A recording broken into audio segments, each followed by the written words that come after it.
Nous sommes dans une action qui est tripartite, puisque c'est la région, la ville et l'université qui organisent le Forum des religions.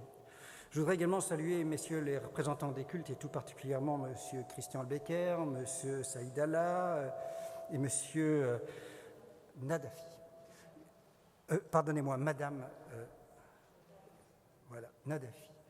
Je souhaite également la bienvenue à tous ceux que je ne reconnais pas derrière leur masque et qui représentent de près ou de loin l'un des 8 cultes présents pour cette manifestation. Je voudrais également saluer les intervenantes à cette table ronde, Madame Emmanuelle Sebold, pasteur de l'Église réformée et présidente de l'Église protestante unie de France, Kaina Baloul, qui est la première imam de France et islamologue, Christine Pedotti, cofondatrice du comité de la Jupe et directrice de la rédaction de Témoignages chrétiens, et enfin Virginie Larousse, rédactrice en chef du Monde des religions, qui est notre partenaire dans ce forum et qui sera modératrice de cette table ronde.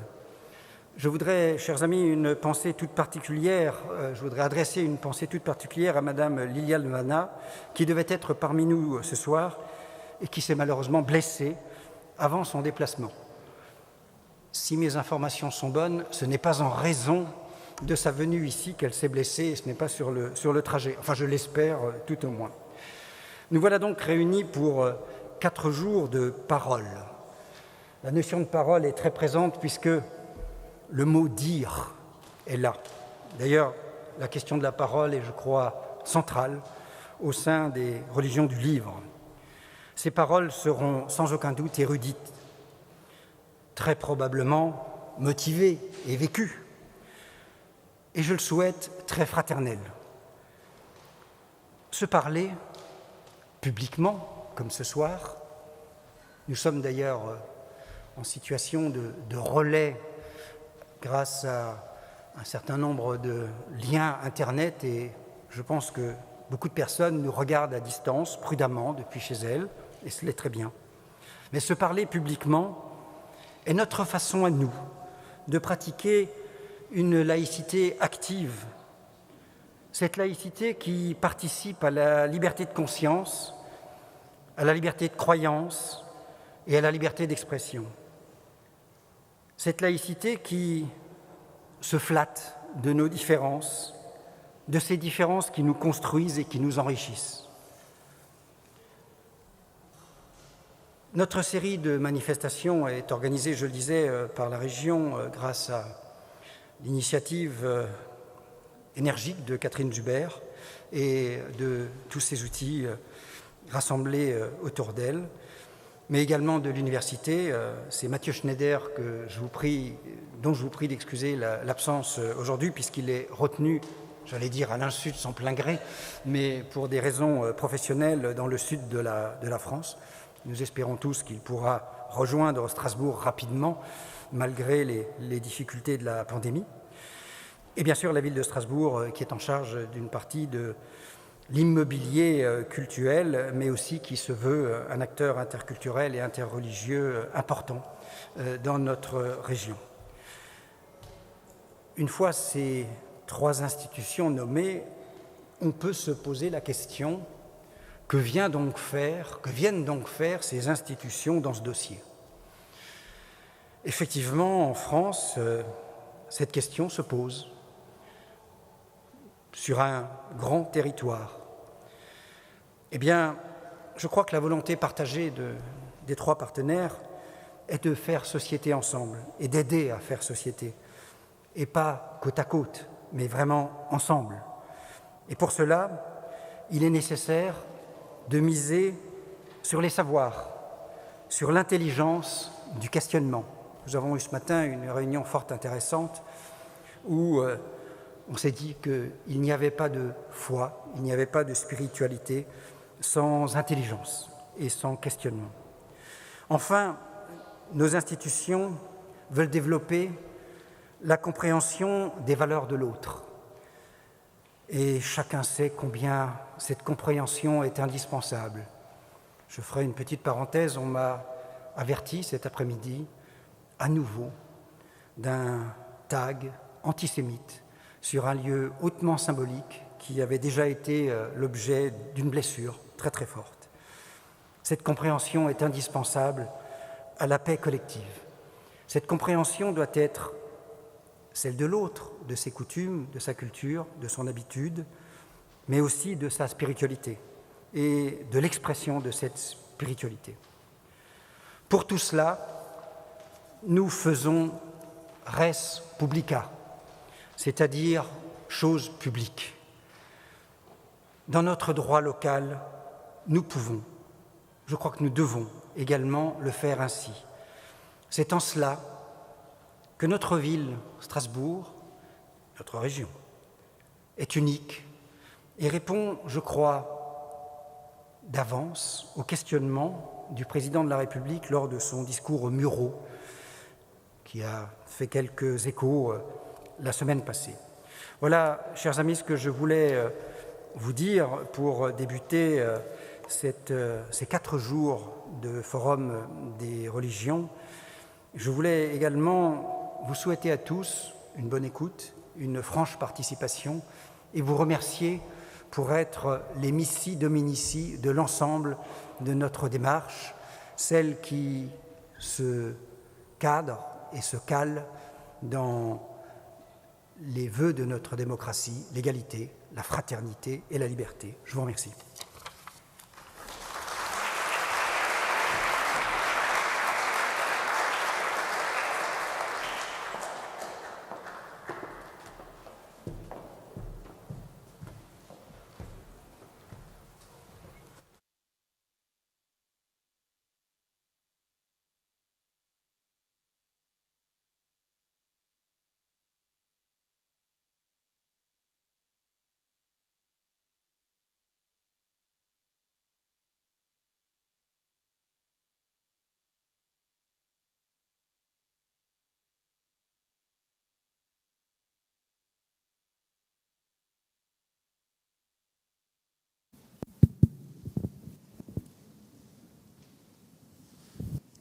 Bonsoir, mesdames et messieurs. Tout d'abord, grand merci de votre présence ce soir, d'avoir bravé cette situation sanitaire compliquée pour venir assister à cette table ronde.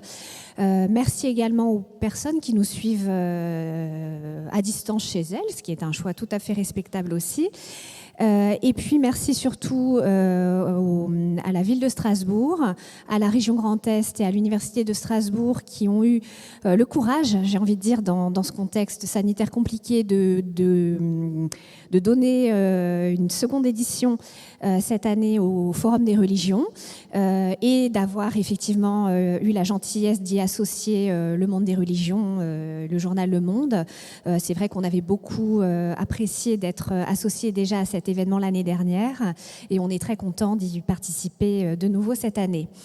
Alors pour rentrer dans le vif du sujet, donc la première table ronde ce soir porte sur une question très importante puisqu'elle concerne la moitié de l'humanité. Les femmes sont-elles l'avenir de Dieu et qu'est-ce que le féminin finalement peut apporter aux religions ?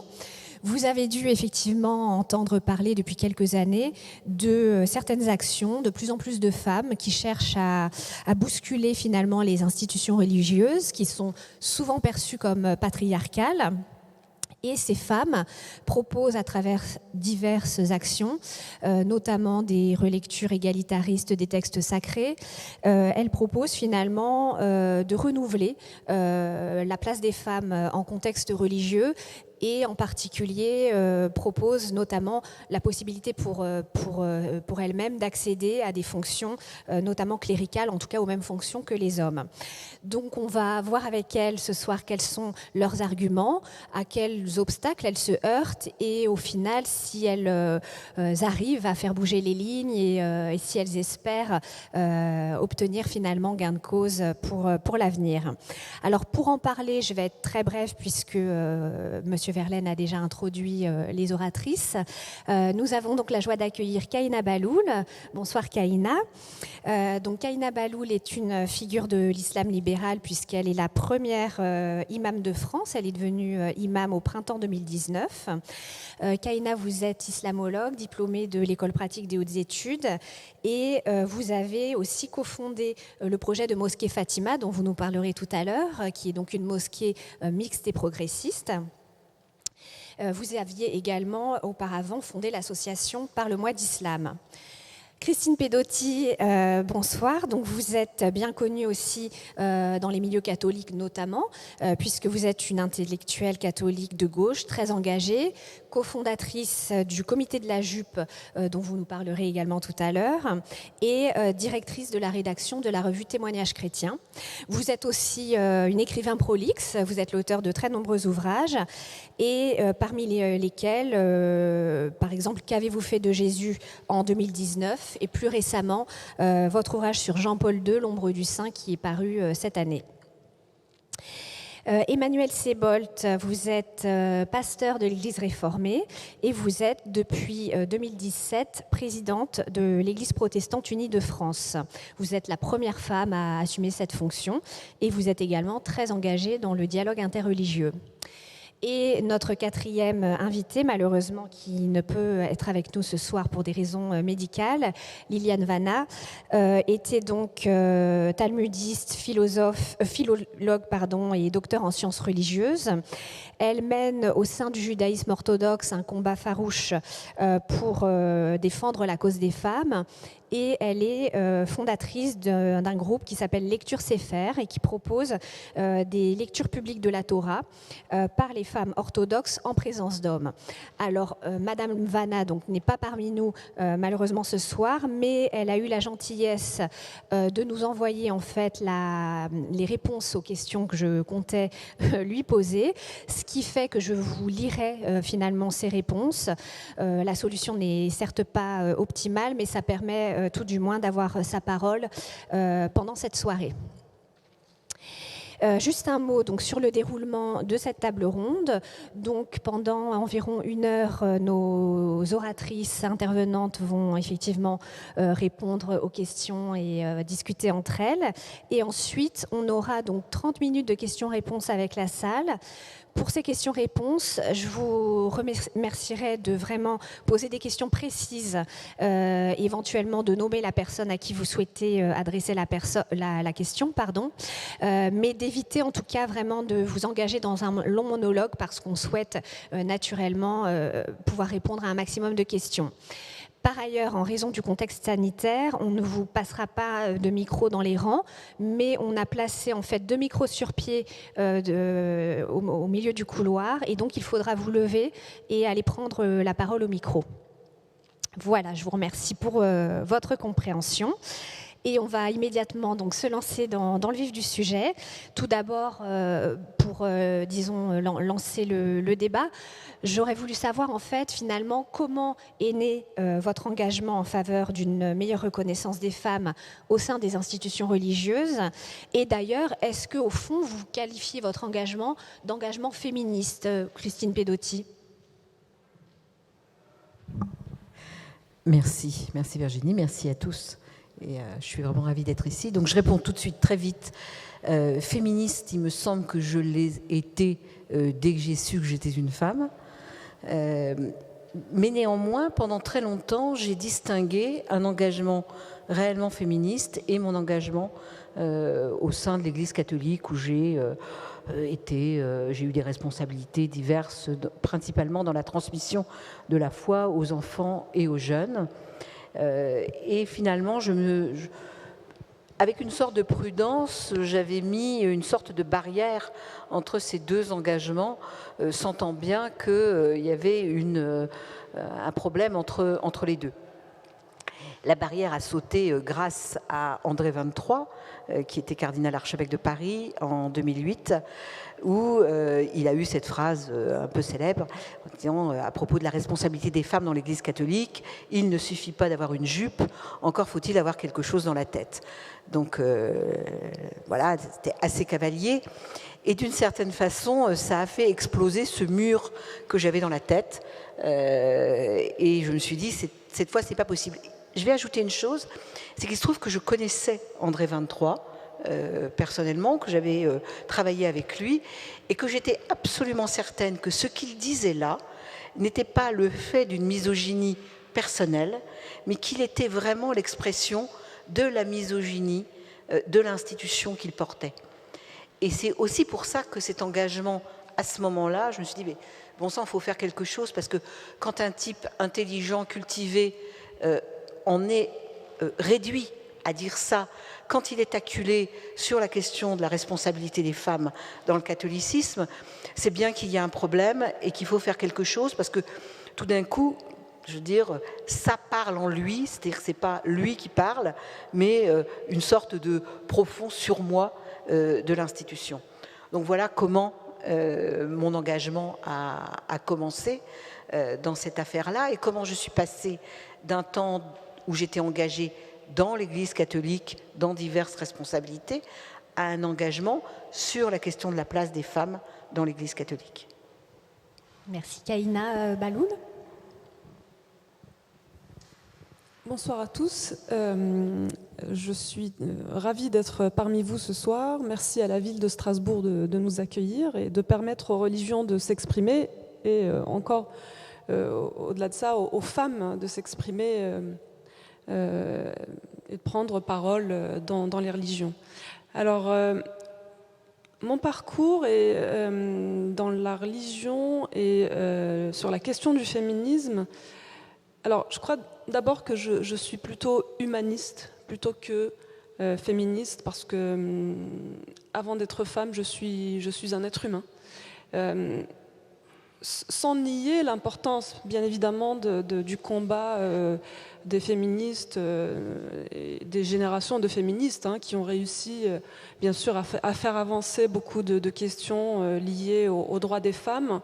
Mais ceci dit, je crois que à force de toujours reléguer la place de la femme, et dès qu'une femme essaye de s'exprimer dans un domaine auquel elle n'a pas le droit d'habitude, eh bien, on relègue ça à une question de féminisme, et on sait l'opinion de certains par rapport au féminisme. Mais je crois que c'est pour ça que moi, j'aime replacer le féminisme au niveau de l'humanisme. Une femme est un être humain comme un autre. Alors, mon parcours pour devenir imam et vouloir prendre la parole en tant que femme dans ma religion, dans l'islam, je dirais qu'il remonte à très loin, même si la vocation d'être imam n'est pas venue tout de suite. Ce n'est pas du tout quelque chose d'évident. Je n'ai pas eu de modèle de femme imam dans mon enfance, ni dans ma jeunesse, ni avant 2005 d'ailleurs, en réalité. Parce que la première femme imam de l'époque moderne qui a dirigé une prière mixte, c'était aux États-Unis en 2005, Amina Wadud. Et c'est à partir de là, en fait, que c'est elle qui a permis de poser la problématique et de permettre à beaucoup de femmes aussi d'avoir un modèle. Mais juste pour revenir à mon propre parcours, ce qui m'a amené à m'intéresser de plus près à la religion, c'est d'abord mes origines multiples. J'ai un père qui est musulman, une mère française aux origines qui est elle-même athée, avec une mère juive polonaise et un père français catholique. Et j'ai grandi en Algérie, j'ai vécu la décennie noire en Algérie. Et j'ai connu la montée du fondamentalisme religieux en Algérie. Je l'ai vu, j'ai vu cette progression et cette transformation s'opérer au sein de la société qui était musulmane avant et qui était toujours musulmane, même après. Et voilà, tous ces questionnements-là, en fait, et ce contexte du fondamentalisme et terrorisme religieux en Algérie m'a poussé à aller encore plus loin dans la compréhension des liens des religions entre elles. Des religions qui fondent mes origines et mon histoire familiale aussi. Donc voilà, j'en reparlerai un petit peu plus tard, mais je ne veux pas monopoliser la parole pour l'instant. Alors du coup, je vais exprimer la parole de Liliane Vanna avant de donner la parole à Emmanuel Sebolt. Voilà donc qu'il me soit tout d'abord permis de me référer à la question soulevée par l'intitulé de notre table ronde « Les femmes sont-elles l'avenir de Dieu ?» Je répondrai en disant que Dieu, selon le judaïsme, s'inscrit en dehors du temps. De ce fait, il n'y a ni passé, ni présent, ni avenir. En revanche, les femmes sont sans aucun doute l'avenir des religions monothéistes et tout particulièrement du judaïsme orthodoxe auquel j'appartiens. Mon engagement est double, contribuer à la construction d'un judaïsme orthodoxe éclairé, où les femmes auront leur place conformément à la loi juive, sans aucune révolution, simplement en appliquant les lois qu'on nous cache, à nous les femmes. Je me suis spécialisée dans un domaine considéré comme la chasse gardée des hommes, la loi juive, la halakha. C'est avec ces compétences que je mène ces combats. J'ai été particulièrement sensible, voire révoltée, contre l'injustice dont certaines femmes sont victimes. Les femmes refusées de guet, qui restent ancrées dans un mariage qui n'existe plus pendant des années. Certaines sont enfermées pendant 20-30 ans dans cette impossibilité d'une séparation légale, ce qui a pour conséquence l'impossibilité de se remarier, d'avoir un compagnon, d'avoir une vie sociale et d'avoir également une vie sexuelle. Tant que l'épouse juive n'a pas reçu son guet qui la libère de son lien matrimonial, elle demeure mariée et tout lien avec un autre homme lui est interdit. Pendant ce temps, l'homme, quant à lui, est totalement libre. Il peut avoir une vie sexuelle, une vie sociale et même se remarier, à savoir devenir bigame, en toute légalité à la quitte et en conformité avec la loi juive. De tels cas existent encore, hélas, de nos jours. De fait, dans le judaïsme, le divorce n'existe pas. Seule la répudiation existe.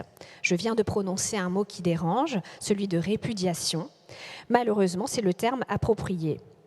Selon la loi juive, seul l'homme peut répudier son épouse, jamais le contraire. De ce fait, aucun tribunal rabbinique ne saurait prononcer le divorce comme le ferait un tribunal civil. En revanche, il dispose de moyens juridiques pour libérer les femmes qui se trouvent dans une telle situation, mais il ne le fait pas. Il peut prononcer, par exemple, l'annulation rétroactive du mariage, mais il ne le fait pas.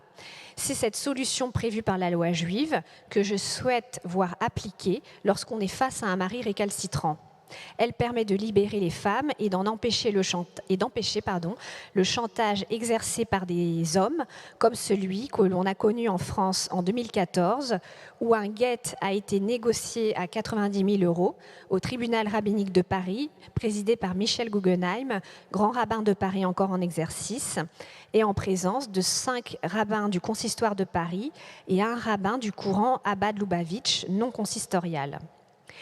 Qu'il me soit permis de rappeler que, outre l'avantage financier inadmissible, ce tribunal a siégé sans aucun juge rabbinique, car depuis quelques années, le service des divorces du consistoire de Paris ne dispose d'aucun juge rabbinique. L'injustice liée au guet est révoltante et fut à l'origine de mes combats. Depuis des années, je défends ces femmes à titre bénévole et gracieux.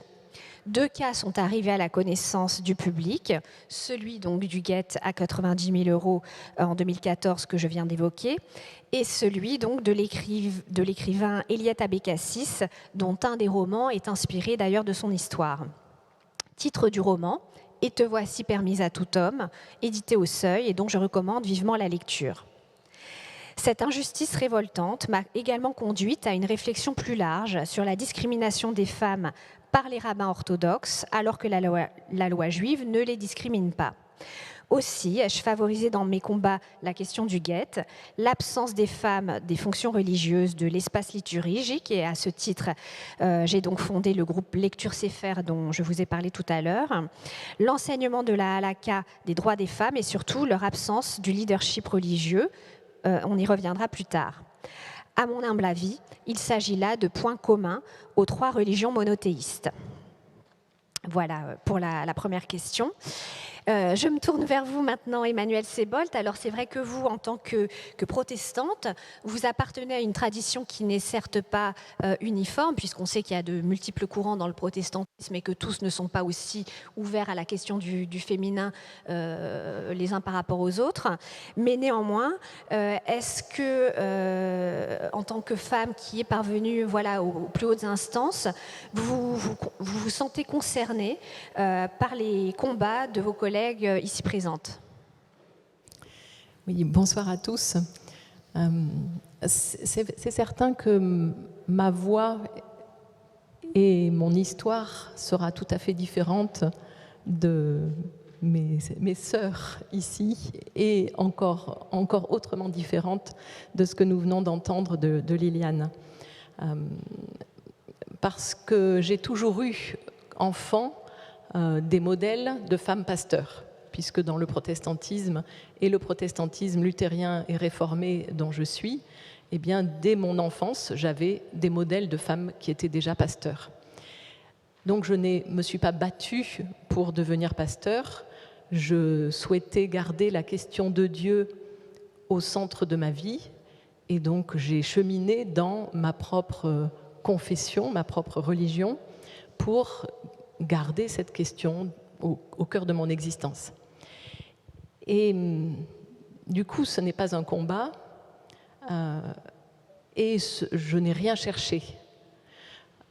Quand dans l'Église dont je suis maintenant la présidente du Conseil national, nous ne faisons pas acte de candidature à un poste, mais il y a un discernement et un appel. Et quand on est venu me chercher, en me disant voilà, la commission des nominations te demande d'être disponible pour répondre à cet appel, j'ai failli tomber de ma chaise.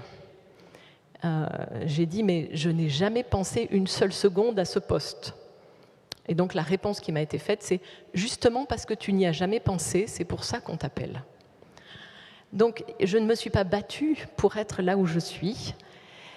Et quand l'élection s'est faite et qu'effectivement j'ai été élue, eh bien pour moi c'était un non-événement. Alors pas personnel évidemment, puisque c'est des responsabilités et une charge évidemment, mais un non-événement dans mon Église. Il y a eu jusqu'à présent des hommes présidents. Aujourd'hui, il y a une femme présidente. Pour moi, c'est un non-événement.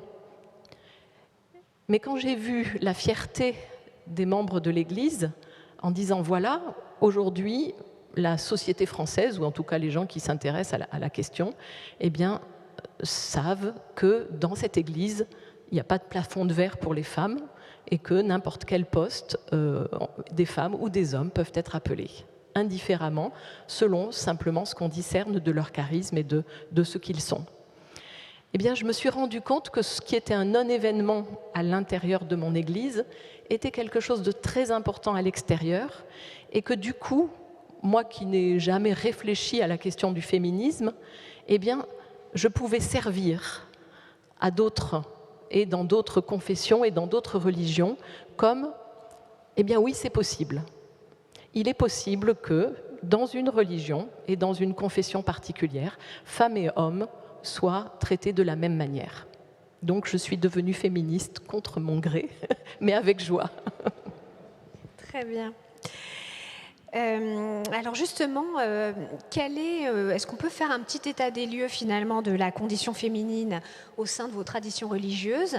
Est-ce que vous diriez qu'il y a amélioration ou qu'il y a régression à l'heure actuelle, Kahina Bahloul? Alors, ça dépend si on veut parler de la société civile ou plutôt des institutions représentatives. Alors, et puis, de quel contexte, parce que les femmes musulmanes et puis l'islam lui-même est divers. Et donc, on sait très bien que dans certaines régions du monde, le statut de la femme, la question de la femme n'est pas très reluisante, ne favorise pas, on va dire, une vie très libre et inclusive pour les femmes musulmanes. On connaît les pays comme l'Iran, l'Afghanistan, et puis sans aller très très loin. Malheureusement, avec la montée du fondamentalisme religieux, on voit aussi le retour parfois à une certaine volonté de vouloir, une certaine volonté de contrôler la femme, la présence de la femme dans la vie publique, la volonté de contrôler sa parole, et puis ou alors de la rendre invisible et de la dominer finalement, et de sauvegarder toujours la domination patriarcale. Mais ceci dit, quand on élargit un petit peu plus notre point de vue, on voit aussi partout dans le monde émerger des mouvements de femmes, des paroles de femmes qui revendiquent leur place pleine et entière au sein de la religion musulmane. On voit émerger des profils de femmes imams un peu partout en Occident, aux États-Unis, il y en a plusieurs maintenant. On a Sherin Khan au Danemark, et un peu partout dans les pays d'Europe d'ailleurs, en Allemagne, en Angleterre, il y en a à peu près dans tous les pays d'Europe. Et ceci dit, sur le plan institutionnel, on n'est pas reconnu. Donc voilà, on essaye de se battre comme on peut, on essaye aussi de faire entendre notre voix, de faire entendre notre parole d'une autre manière, par l'écrit, par la vie associative, à travers d'autres formes, mais nous ne sommes pas représentés aujourd'hui dans les institutions officielles, qui restent aujourd'hui encore quand même sous l'emprise du système patriarcal. Alors je vais endosser mon statut de Liliane Vanna sur effectivement la condition des femmes au sein du judaïsme. Donc Liliane Vanna dit que dans le courant orthodoxe, on constate des avancées dans différents domaines, mais cela dépend finalement du pays ou de la communauté dont on parle. Aux États-Unis par exemple, en Israël, au Canada, il y a des femmes rabbins orthodoxes. À Rome, la communauté même est présidée par une femme. En Israël, des femmes font partie du corps électoral des juges rabbiniques. Rien de tout cela en France, en revanche. Et on évite par ailleurs en France de communiquer évidemment ce genre d'informations. En Israël et aux États-Unis, il existe de nombreux lieux d'études orthodoxes de très haut niveau pour les femmes, pour leur formation en tant que rabbins, de spécialistes de la loi juive, et un seul pour une formation de juge rabbinique. Là aussi, rien de tout cela en France, et on évite, là encore, de communiquer ce genre d'informations. Mais Liliane Vanna dit qu'il y a aussi des régressions. La dictature des hommes qui dicte aux femmes, en particulier leur manière de s'habiller. D'ailleurs, la baguette magique de l'exclusion des femmes aujourd'hui s'appelle Tseniut, à savoir la pudeur. Au nom de la pudeur, on interdit aux femmes de prendre la parole en public, de siéger dans une commission, de présider une cérémonie, de se porter candidate à la présidence du consistoire ou de simple administratrice. Dans la région parisienne, il y a 2 femmes présidentes de communautés sur 80 communautés. Bref, aujourd'hui, les femmes sont absentes des fonctions religieuses et du leadership religieux, et donc des lieux de prise de décision. Christine Pedotti, qu'en dites-vous pour la situation des femmes au sein du catholicisme ? D'abord, il faut rappeler que le catholicisme, c'est d'abord une institution profondément hiérarchique, et que la hiérarchie, elle est exclusivement constituée par des clercs, c'est-à-dire exclusivement des hommes.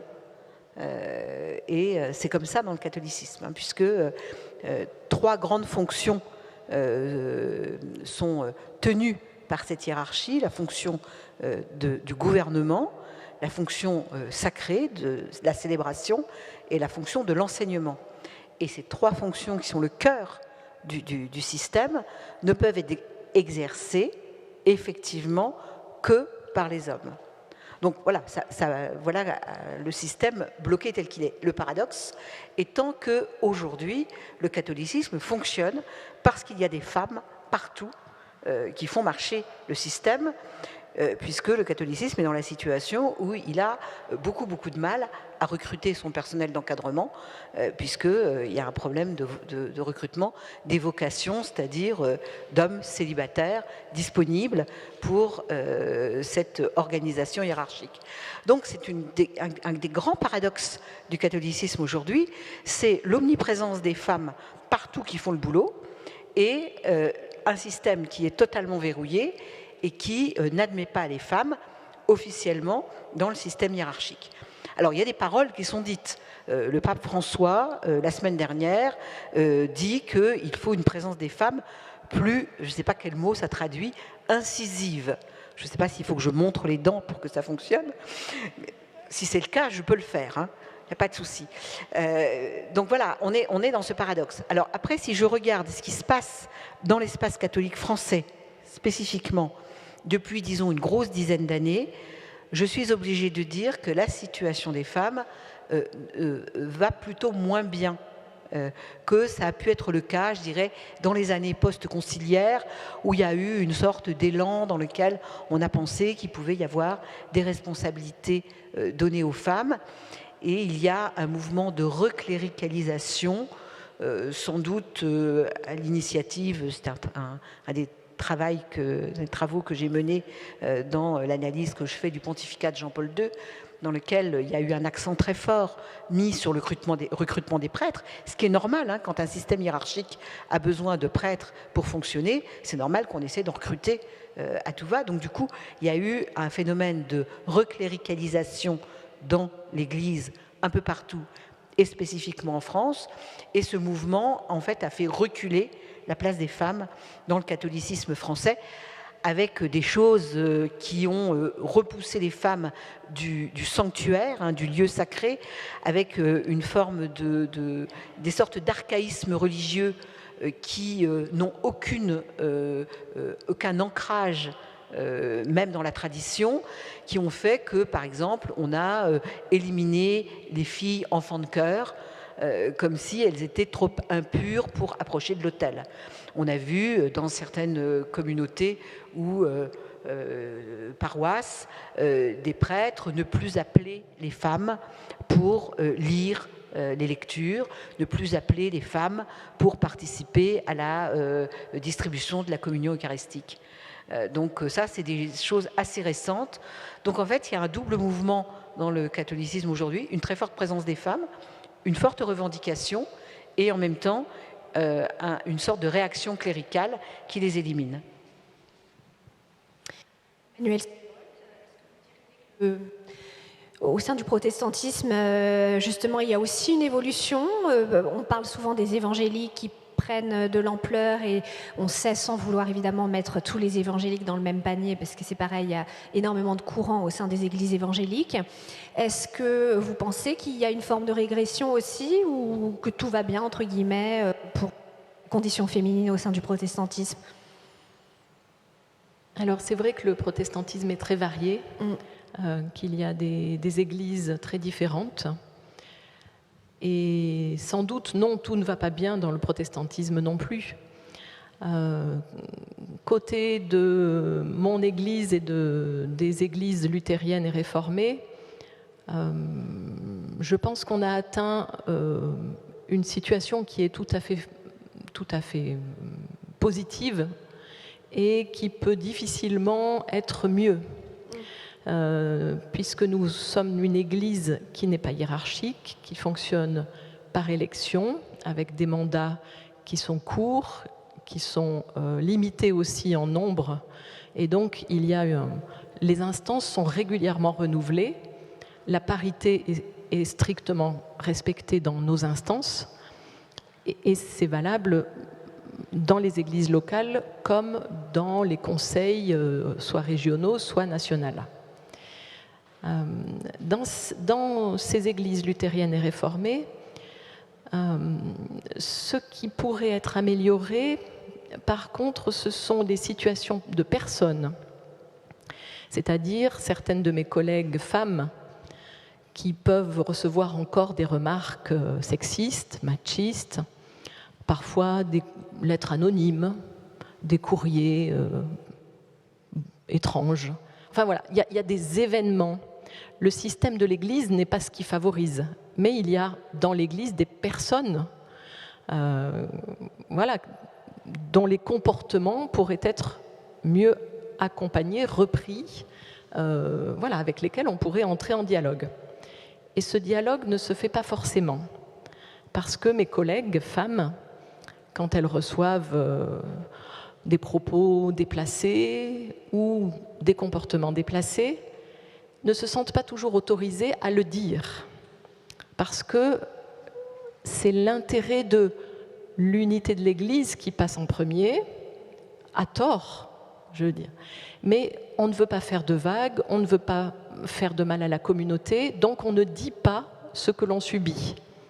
Donc je dirais que, voilà, dans mon Église, il y a un progrès à faire sur la manière dont on parle des événements qui n'ont pas à avoir lieu, dont on les signale, dont on les accompagne et dont on manifeste qu'on ne les acceptera plus.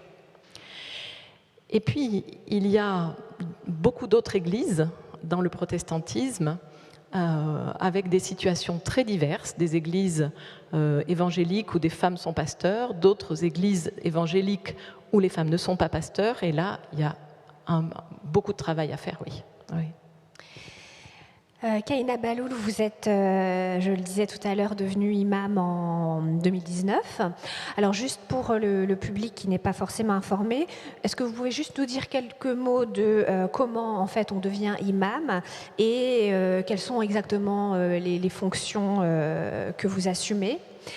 Et par ailleurs, est-ce que vous pourriez nous expliquer finalement en quoi le fait que des femmes accèdent à l'imama pourrait être constructif en fait pour l'islam? Alors, comment on devient imam? La religion musulmane, contrairement à la religion catholique par exemple, n'est pas une religion où on va retrouver une autorité cléricale centrale, même si il y a quand même un clergé de fait qui se crée, soit dans les pays musulmans, il y a des ministères des affaires religieuses ou des institutions, de grandes institutions qui forment les imams, comme Al-Azhar en Égypte et Zaytouna en Tunisie.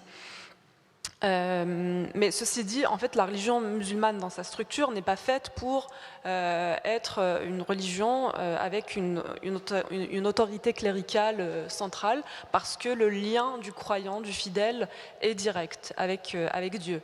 Donc, ce qui fait que pour être imam, dans la tradition musulmane, on retrouve bien sûr des écrits, des personnes qui ont réfléchi à la question et qui ont essayé de définir des critères.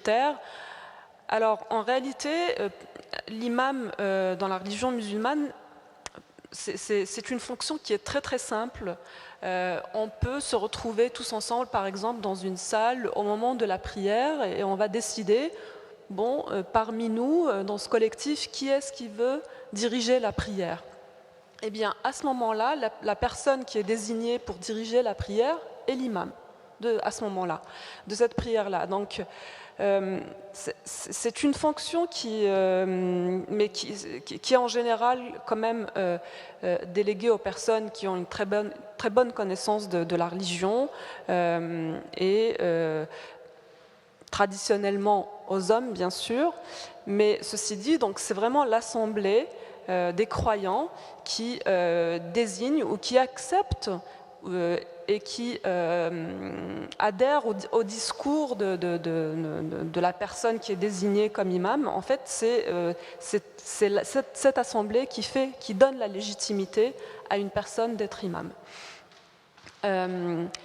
Voilà. Alors, en quoi la fonction, la féminisation de la fonction de l'imama peut être positive ou en quoi elle peut apporter des choses positives pour la religion musulmane, moi je crois que c'est complètement essentiel et nécessaire, parce que c'est vrai, on entend souvent, moi il y a beaucoup de gens qui me font cette remarque et qui me disent oui, mais pourquoi vouloir aller jusque-là? Vous pourriez très bien juste être enseignante, enseigner la théologie, enseigner la religion.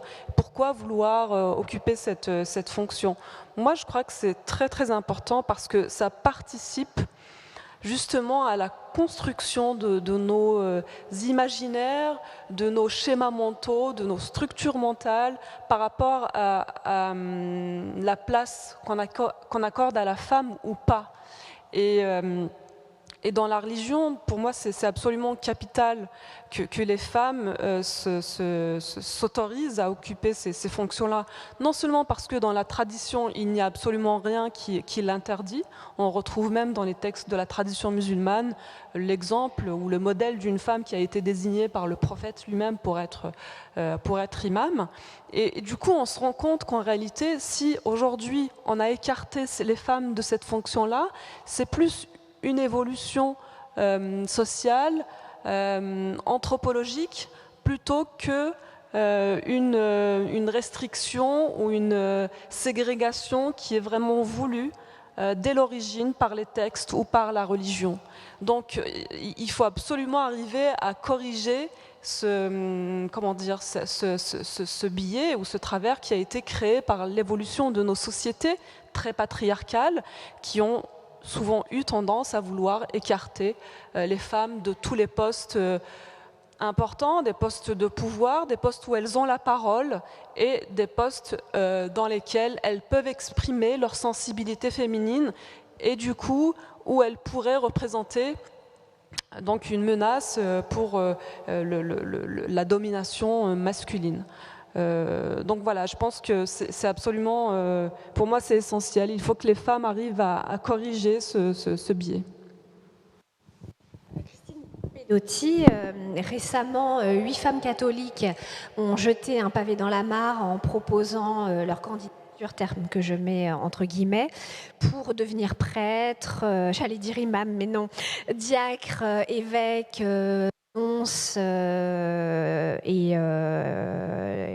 oui, c'est à peu près tout, je crois prédicatrice aussi. Ces actions ont été faites dans la presse. Est-ce que vous pensez qu'il faut nécessairement passer par ce type d'action un peu coup de poing, un peu spectaculaire, ou est-ce qu'il faudrait essayer d'être un peu plus diplomate, ou au contraire montrer les dents comme vous le proposiez tout à l'heure, comme le pape François le proposait éventuellement? Moi, je trouve très bien d'écouter le pape. Je suis très, très catholique, donc je suis prête à faire ce que le pape propose. Donc, en l'occurrence, montrer les dents. De fait, elles ont été très habiles. Alors, ma sœur de combat, Anne Soupa, a pris l'initiative de cette affaire en postulant pour l'archevêché de Lyon, de façon très rusée, puisque elle dit... finalement, dans les fameuses charges dont je parlais, l'enseignement, le gouvernement et les sacrements, elle dit mais moi je prends le gouvernement, je serai une très bonne patronne de diocèse, et d'ailleurs, dit-elle avec une certaine perfidie, les évêques précédents n'ayant pas montré des qualités si éclatantes que ça en termes de gouvernement, on pourrait peut-être essayer les femmes. Ensuite, elle dit comme enseignante, moi je suis bardée de tous les diplômes possibles, autant qu'il en faut, et plus que beaucoup d'évêques ne peuvent en proclamer. Et quant à ce qui est des sacrements, qui est, vous savez, le grand sujet, les femmes ne pourraient pas devenir prêtres, alors ça, je peux revenir là-dessus, eh bien elle dit, mais pas du tout, moi je ne suis pas intéressée, des prêtres, il y en a des tas qui fassent le boulot, moi je fais le reste. Et donc, d'une certaine façon, c'est extrêmement habile parce qu'elle met le système dans un corner en disant « expliquez-moi pourquoi ça n'est pas possible ». Et on est obligé de répondre « c'est comme ça parce que c'est comme ça, puis parce qu'on a toujours fait comme ça ». Et c'est ça qui est génial dans cette attitude, c'est qu'on dévoile, on démasque le fond de l'argument qui est « c'est comme ça ». Parce que ça a toujours été comme ça. Donc, je vais revenir sur les arguments qu'on oppose aux femmes on leur dit « Jésus n'a pas choisi de femme ». C'est un pur mensonge. C'est un mensonge à 2 titres. Premièrement, il y a des tas de femmes autour de Jésus, dans des positions éminentes, y compris, c'est à elles qu'est confié le message de la résurrection. On peut difficilement faire plus important. Donc, c'est la première chose. Deuxième mensonge, Jésus n'aurait pas choisi de femme pour être prêtre. Mais comme il n'a pas fait de prêtre du tout, il n'a pas fait plus de femmes que d'hommes. Donc, l'argument, il est, je dirais, faible, synonyme débile. Il faut le dire comme ça. Ça ne tient pas plus debout que ça.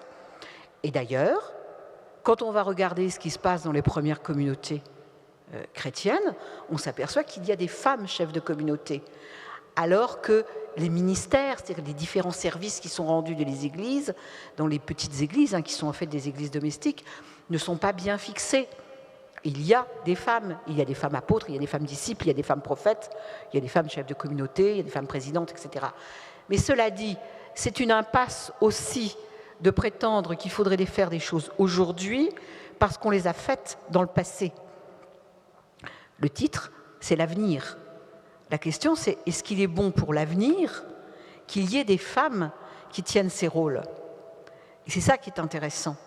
Aujourd'hui, dans le monde tel qu'il est, dans les mondes de l'émancipation des femmes, dans un monde dans lequel l'Europe aujourd'hui est dirigée par des femmes et a l'air de s'en porter fort bien, est-ce qu'il ne serait pas intéressant, utile, producteur de sens, d'intelligence, que les femmes soient à toutes les responsabilités, à tous les postes possibles. Donc voilà ce qu'elles font, mes 8 camarades. Voilà. Et il y a une chose à laquelle elles ne postulent pas, d'ailleurs, je précise, à laquelle moi je postule, depuis très longtemps, ça fait 15 ans que je le dis, donc c'est au cardinalat.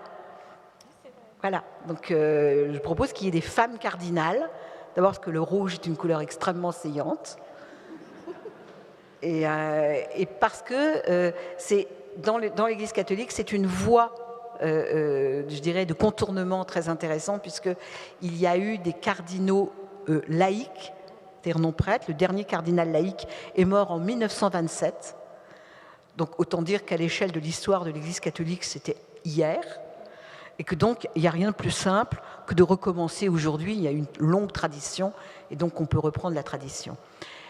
Et je pense que mes copines, elles ont mis un vrai pavé dans la mare qui ne cesse d'éclabousser ceux qui essaient de s'en défendre.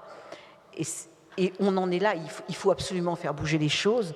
Il faut faire bouger les choses parce que une religion qui perd les femmes, elle se tue, évidemment. Parce que les femmes sont une courroie de transmission absolument indispensable. Alors, Kahina Bahloul, vous, c'est un peu la même situation, c'est-à-dire que votre démarche de devenir imam a créé énormément de crispation et en crée toujours. Quels arguments, en fait, est-ce que vous opposez aux personnes qui affirment qu'une femme dans l'islam ne peut absolument pas devenir imam? Est-ce que c'est conforme au texte religieux? Est-ce que le Coran s'exprime sur ce sujet?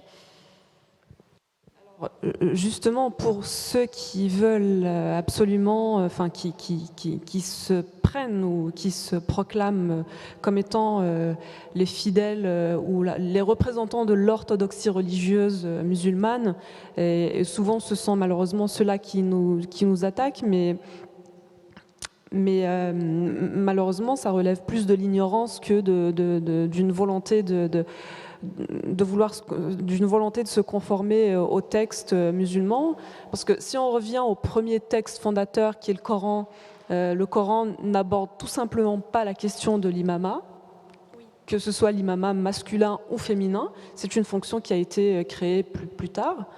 Et quand le mot imam est utilisé dans le Coran, il est vraiment utilisé dans un autre sens, soit pour désigner un livre, par exemple le livre de Moïse est qualifié d'imam dans le texte coranique. Donc c'est vraiment cette idée de guidance du guide qu'on trouve beaucoup dans le texte coranique. Et puis après, quand on revient à la seconde source donc de la jurisprudence musulmane, qui est la sunna ou la tradition prophétique, en fait, on retrouve dans plusieurs recueils de la tradition prophétique, et parmi eux, il y a celui de l'imam Ibn Hanbal, donc, qui est le fondateur de l'école hanbalite, qui est l'école la plus conservatrice parmi les écoles jurisprudentielles qu'on connaît aujourd'hui. Et on retrouve dans ce corpus-là l'histoire ou une tradition donc, qui relate l'histoire d'une femme qui a été désignée par le prophète lui-même pour être imam. Alors, bien sûr, ce qui se passe, c'est que souvent, c'est sur l'interprétation de ce texte-là que beaucoup vont jouer, notamment sur le fait, voilà, il y en a qui vont vous dire, oui, il l'a désigné, mais c'était simplement pour être imam sur un public purement, exclusivement féminin. Ou alors, c'était juste sur sa maisonnée, parce qu'il y a un mot qui est employé et que, voilà, c'était... voilà, c'est incroyable de voir l'ingéniosité parfois de certains à aller chercher très très loin pour vouloir absolument imposer leur lecture, une lecture anti-féminine et voilà, alors qu'on trouve les choses et il faut lire les choses très simplement, c'est ce que nous on fait. Et je crois que même au-delà des textes, bien sûr il y a les textes et ce sont des références pour nous, mais au-delà des textes, il y a aussi l'importance d'accorder aux femmes une place comme elle est accordée aux hommes, et de vivre avec son époque, de faire évoluer les lectures, la compréhension de la religion en fonction des défis de notre époque. Et je crois que l'islam aujourd'hui a tout à gagner à revoir l'interprétation des textes à la lumière des défis de notre époque. Et la question de la femme est absolument incontournable. Et justement, alors dites-nous un mot de votre projet Mosquée Fatima que vous avez donc cofondé avec votre acolyte, professeur de philosophie Fakir Korshan. Alors, quelle est la spécificité de cette mosquée et où est-ce que vous en êtes à l'heure actuelle dans le projet ? Alors, quand on a réfléchi à ce projet de mosquée mixte, le premier principe ou la première valeur à laquelle on a réfléchi et on s'est attaché a été de montrer l'importance de la complémentarité entre la femme et l'homme et de ne jamais être dans des rapports d'exclusion, ni dans un sens ni dans l'autre. Parce que parfois, on peut retrouver aussi, autant il y a un discours masculin qui exclut la femme, autant on peut trouver aussi un discours féminin qui exclut dans l'autre sens. Donc nous, c'était vraiment ça le premier principe. Et puis après, évidemment, pour mettre en pratique cette valeur-là, il fallait en pratique dans l'organisation de l'assemblée, de la salle, les hommes et les femmes sont disposés de la même manière, même si on veut respecter aussi une certaine pudeur qui est liée à la tradition musulmane. Les femmes sont d'un côté et les hommes de l'autre, mais tout le monde sur la même ligne, pour symboliquement dire que d'un point de vue ontologique, l'homme et la femme sont complètement égaux devant Dieu. Et puis, en donnant la possibilité à un homme et une femme de pouvoir devenir imam, donc de pouvoir, avec les mêmes prérogatives, c'est-à-dire guider la prière, faire le prêche, et puis aussi célébrer des mariages, faire des prières mortuaires aussi, par exemple. Alors ma question suivante, en fait, s'adressait à Liliane Vanna. Je voulais lui demander justement, elle, en tant que femme juive orthodoxe, c'est vrai que c'est un courant en principe au sein duquel les femmes, alors je dis bien en principe parce qu'il y a des exceptions, ne peuvent pas devenir rabbin. Et donc au regard de vos connaissances, une femme peut-elle, oui ou non, devenir rabbin ? Et donc Liliane Vanna nous envoie cette réponse. Je suis désolée d'avoir à reprendre votre question afin d'en rectifier la première partie dont l'hypothèse est inexacte, à savoir dans le judaïsme orthodoxe, en principe, les femmes, pour Liliane Vanna, peuvent parfaitement être rabbins.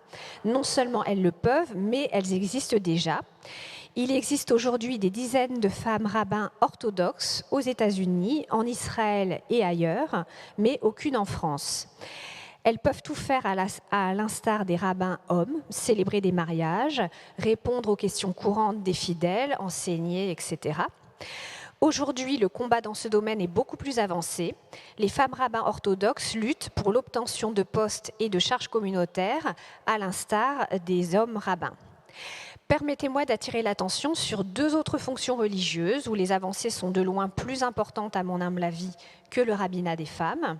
2 fonctions moins connues, le posek, au féminin poseket, j'espère que je prononce bien, et le dayan, au féminin dayanit, qui est la fonction en fait de juge rabbinique.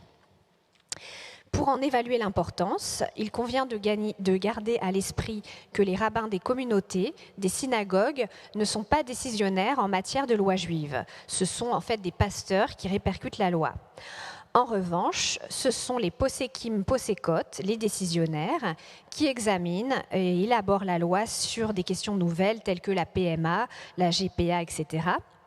Il existe aujourd'hui dans l'État d'Israël des femmes posékotes, des posékotes de très haut niveau, dont les compétences agacent certains rabbins. La deuxième fonction donc, est celle de dayanit, à savoir juge rabbinique. Il y a quelques années, un cursus de formation a été ouvert. On peut espérer que dans 4 à 5 ans, nous aurons des femmes juges rabbiniques qui apporteront un peu de justice pour les femmes agounotes.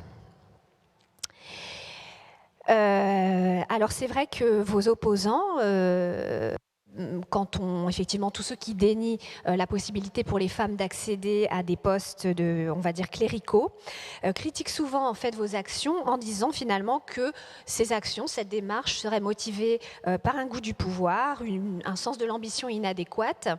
Qu'en dites-vous? Et d'ailleurs, c'est vrai que j'ai particulièrement été justement sensible à ce que vous disiez tout à l'heure quand vous avez été élue présidente de l'Église protestante, puisque au fond, ce qui plaisait chez vous notamment, c'est le fait que vous n'aviez pas d'ambition.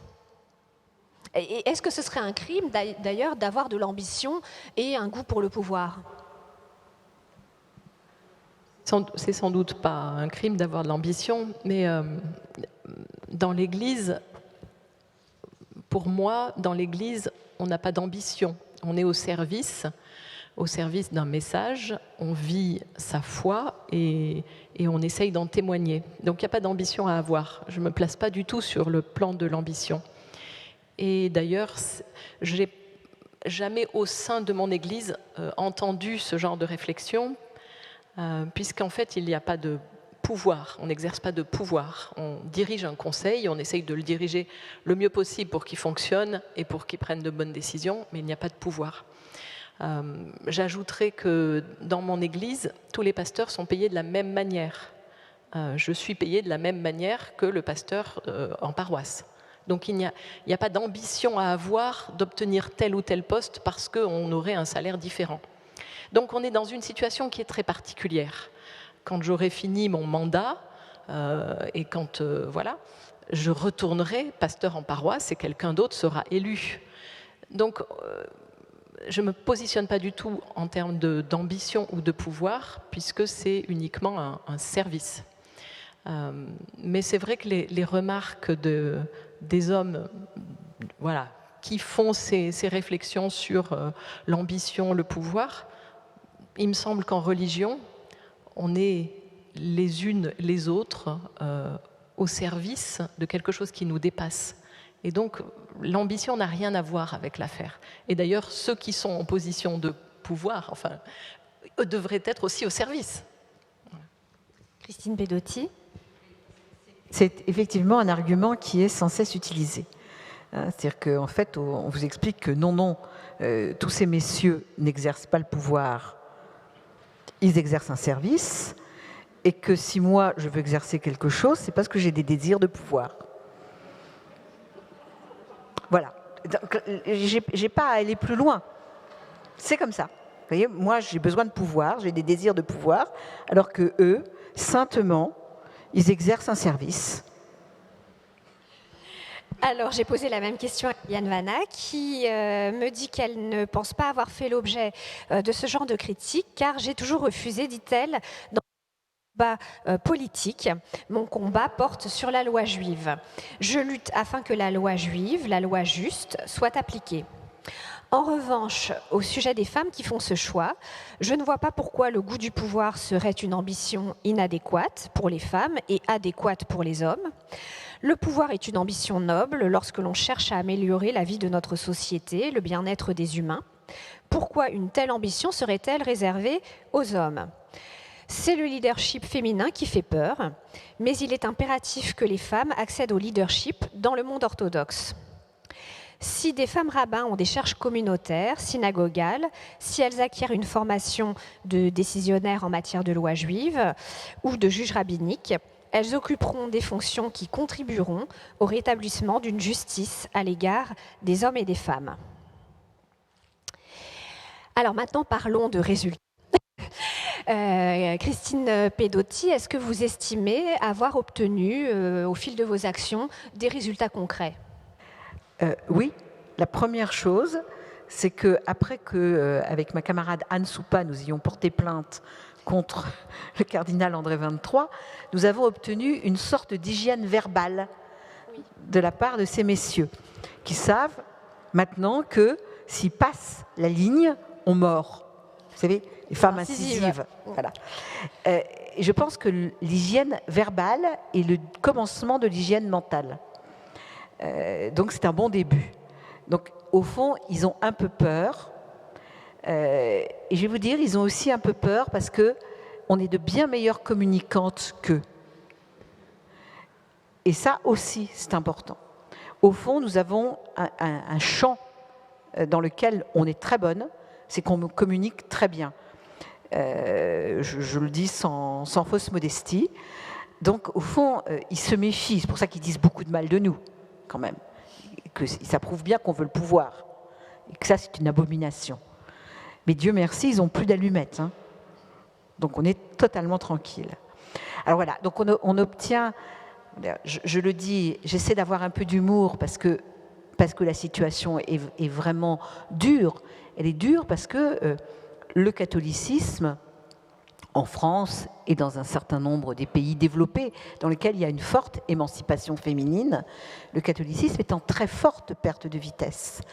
Et il y a effectivement un schisme silencieux qui se fait parce que les femmes s'en vont, les enfants n'écoutent pas ce qui se passe, et les jeunes hommes, quand je dis les jeunes hommes, les hommes jeunes, les hommes, je dirais, normaux, qui considèrent que une organisation juste et bonne de la société, c'est l'équité et l'égalité effective entre les hommes et les femmes, ces hommes-là se sentent bien mal à l'aise aussi dans un monde qui ne peuvent pas envisager que les femmes puissent être dans des situations de responsabilité. Donc, moi, je considère aujourd'hui que la question des femmes, visiblement je ne suis pas la seule, le pape a l'air de le penser aussi, que la question des femmes dans le catholicisme est une question absolument cruciale pour son avenir. Voilà. Kaïna Baloul, alors l'action est certes plus récente, mais est-ce que vous estimez avoir obtenu déjà des premiers résultats positifs ?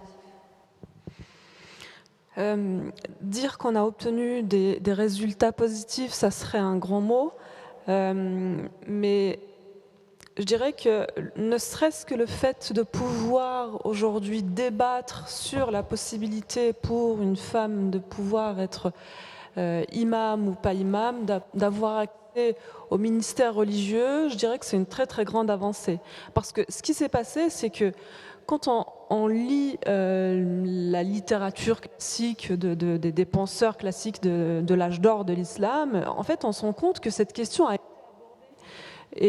abordée et qu'il y a eu des échanges très très riches pour savoir si une femme pouvait être imam ou pas, si elle pouvait avoir accès au ministère religieux. Alors évidemment avec des avis pour, des avis contre, sauf que après, dans les siècles, on va dire 19e, 20e siècle, c'est devenu une question complètement tabou. Et je considère qu'il y a eu régression. C'est une véritable régression. On a tellement intégré dans nos imaginaires, dans nos têtes et dans nos sociétés que ce n'était pas accessible aux femmes, que la question ne se posait même plus. Et le fait de pouvoir aujourd'hui la reposer et de voir qu'il y a des hommes qui s'y intéressent de manière très sérieuse. Moi, je vous raconte une petite anecdote. Un jour, je parlais avec un monsieur qui est vraiment dans le domaine religieux, enseignant en théologie musulmane à Paris. Et je parle avec lui de cette question. Et je lui dis, il y a des arguments qui sont pour. Et il était surpris. Il me dit, c'est vrai, mais quelles sont ces penseurs, qui sont ces penseurs écrits en faveur de l'imamat de la femme? Et je lui ai donné des références. Et c'est vous dire à quel point cette question a été complètement balayée du champ de pensée, en fait. C'est devenu un impensé. Et donc, ne serait-ce que pour ça, je considère que c'est une réelle progression de pouvoir se poser la question, de réétudier la question sur le plan théologique et sur d'autres plans aussi, sociologiques et humains. Après, je suis optimiste et il faut l'être quand on fait ce que je fais. Tout n'est pas toujours facile. Effectivement, on reçoit encore régulièrement des insultes et des gens qui ne comprennent pas ou qui nous disent tout simplement si vous voulez créer une autre religion, allez-y, et qui sont carrément dans l'apostasie, quoi. Dès qu'on parle de la femme, on n'est plus dans l'islam. Donc voilà, on en est là. Alors, donc j'avais préparé une question pour Liliane Vanna et Christine Pedotti, vous aurez la même. C'est vrai qu'au regard des blocages, en fait, pourquoi finalement est-ce que vous n'avez pas décidé de vous raccrocher à une mouvance plus libérale, que ce soit du judaïsme ou du christianisme? En l'occurrence, pour Liliane Vanna, je lui avais posé la question de se raccrocher éventuellement au judaïsme libéral où effectivement la place des femmes, enfin en tout cas il y a eu une meilleure inclusion des femmes. Et donc, je vous répercute sa réponse. Pourquoi est-ce à moi de partir du judaïsme orthodoxe et de laisser la place libre à ceux qui excluent les femmes des différents domaines de ce judaïsme? C'est peut-être aux autres de partir s'ils n'apprécient pas mes combats, mes positions, mes aspirations à une justice. Le judaïsme n'appartient pas à nos opposants, le judaïsme appartient à tous les juifs et à toutes les juives. Mon engagement n'est pas né d'une quête liée à un problème personnel, mais d'une révolte contre l'injustice dont les femmes sont victimes. Les femmes refusées de guette, comme on en parlait tout à l'heure, l'exclusion de la liturgie, etc. Vais-je partir et laisser ces femmes seules face à leur détresse? Vais-je partir et laisser le terrain libre afin que l'on continue à les exclure? Certainement pas. Alors, de votre côté, Christine Pedotti, pourquoi vous n'êtes pas allée chez Emmanuel Seboldt, par exemple? Alors, d'abord, je voudrais répondre en disant que ma foi est d'abord une foi chrétienne. Donc, en l'occurrence, je n'ai pas de distinction au niveau de la foi avec Emmanuel.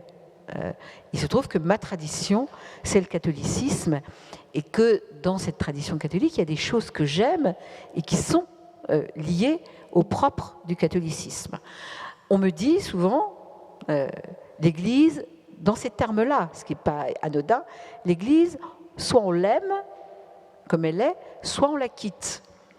Ça ne rappelle rien à personne, hein, évidemment. Et j'ai la même réponse, je veux dire, je ne vais pas quitter l'Église catholique, c'est ma patrie. Je veux dire, je n'ai pas de raison d'émigrer. C'est chez moi. Et là, en l'occurrence, je suis pleinement d'accord avec ce que dit ma sœur juive, c'est que c'est chez moi et c'est pas à moi de partir. Cette maison est la mienne, j'y suis baptisée, j'y suis responsable, j'ai des responsabilités liées à ma foi et à mon baptême, et j'ai pas de raison d'en partir. Même si je dois avouer que de temps en temps, le fardeau est un peu lourd quand même. Mais ça doit être mon côté non féministe, mon côté bonne ménagère. Je me dis quand même, il faut faire le ménage dans cette maison. Et est-ce que vous pensez parvenir à, disons, à plus ou moins moyen terme, disons, faire ce ménage finalement ?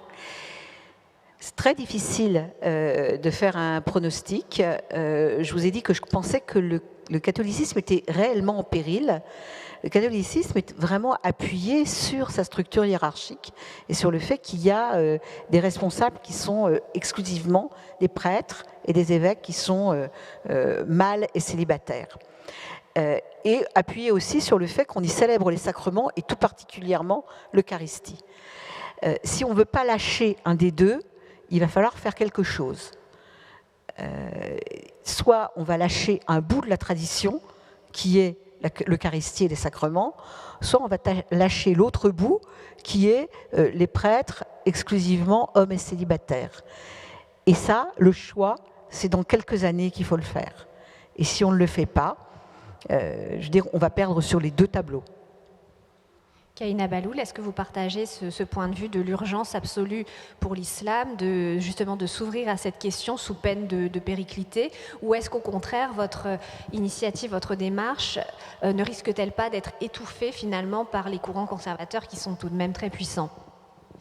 Non, je pense pas. Je pense que nous, on est accueillis de manière favorable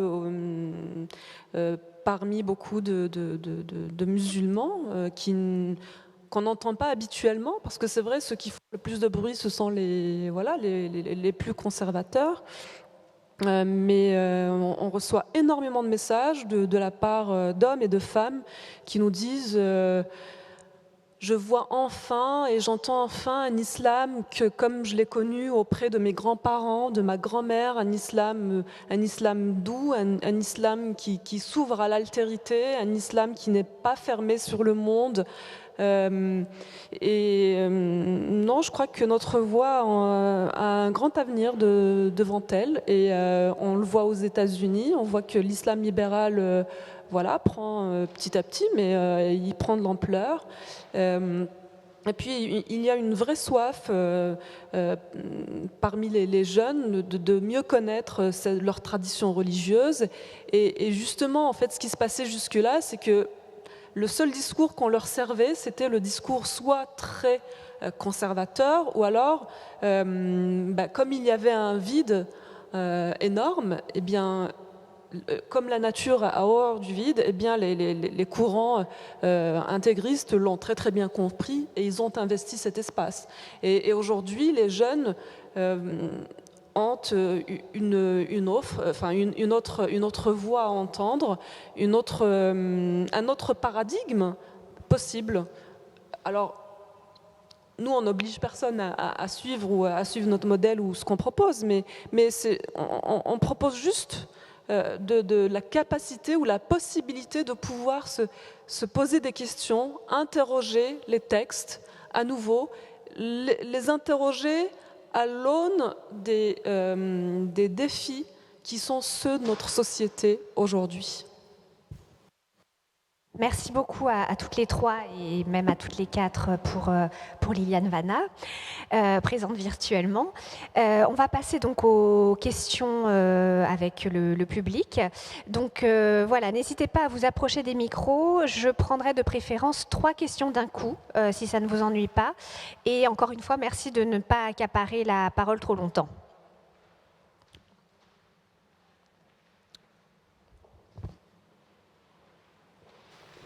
Bonsoir. On peut voir quand même déjà qu'il y a une grande évolution que je trouve assez rapide au niveau de l'égalité homme-femme. Je vois la génération de mes grands-parents, c'est pas du tout les mêmes idées sur ce sujet que ma génération.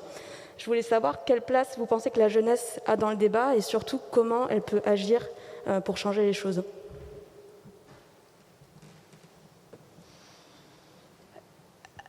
Alors, est-ce qu'on peut prendre une autre question en même temps ?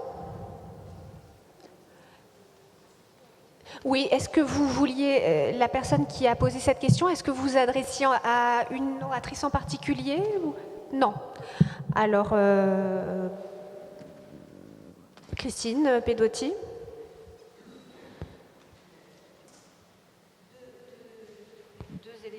J'ai plus de... Si, j'ai un peu de son. Deux éléments. Dans le catholicisme aujourd'hui, massivement, les jeunes ne sont pas là. Donc les systèmes de transmission ne fonctionnent extrêmement mal, sauf dans les dimensions les plus conservatrices. C'est qu'en fait, ce sont finalement les foyers chrétiens les plus conservateurs qui ont un système de transmission qui est le plus efficace. Mais c'est des tout petits éléments. Il faut quand même se souvenir qu'aujourd'hui, le catholicisme pratiquant, c'est 1,5-2% de la population française. C'est quand même ça l'un des problèmes. Donc en fait, il y a effectivement une disparition du catholicisme central, le catholicisme de tout le monde, qui était le catholicisme français. Alors, est-ce que la question des femmes est importante dans cette disparition ? Moi, je suis convaincue que oui, et que c'est effectivement le cas. Mais aujourd'hui, je ne suis pas sûre que la jeunesse soit une ressource, parce que simplement, il est un peu tard, et au moins sous nos latitudes, elle n'est plus là, elle est dans l'indifférence, et donc, voilà, elle est d'abord dans l'indifférence. Et Kahina Bahloul, pour la jeunesse musulmane, en tout cas en France, est-ce que on peut dire qu'elle a été bercée au contraire par le courant un peu salafo-wahhabite ces dernières années? Est-ce que le mal est déjà fait ou est-ce qu'au contraire vous pensez qu'on peut placer de réels espoirs pour la suite dans cette jeunesse?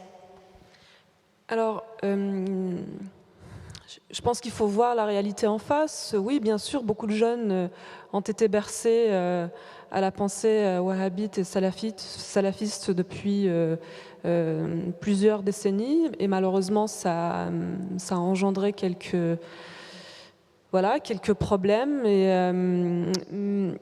Mais je pense que tout n'est pas perdu. Au contraire, il y a beaucoup de jeunes qui se posent vraiment des questions et il y a une réelle soif de savoir et de comprendre justement ce qui se passe et pourquoi l'islam, ces dernières décennies, a produit autant de violence. Il faut le dire, beaucoup de jeunes sont conscients de ça et veulent comprendre pourquoi. Et je crois qu'il y en a beaucoup qui attendent des réponses aussi de personnes éclairées, qui ont une démarche et une méthode qui vient de nos, des méthodes scientifiques développées aussi en France, en Occident, en Europe, par la recherche universitaire, par les sciences humaines et sociales. Ces jeunes-là, jusque-là, n'ont pas connu ça. Ils ont connu juste une transmission qui s'est faite un peu de manière très informelle. Je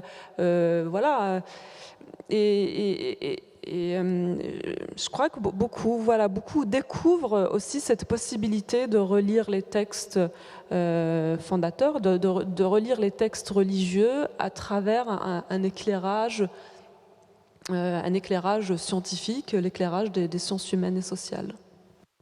Merci. On va prendre une autre question, ou plusieurs autres questions même. Oui, merci pour cet échange très, très riche. Ma question porte sur le sous-titre, c'est ce que le féminin peut apporter aux religions. Je le comprends dans le sens qu'il y a une particularité féminine qui apporte des éléments que le masculin ou qu'un homme ne peut pas apporter. D'abord, est-ce que je comprends bien le sous-titre?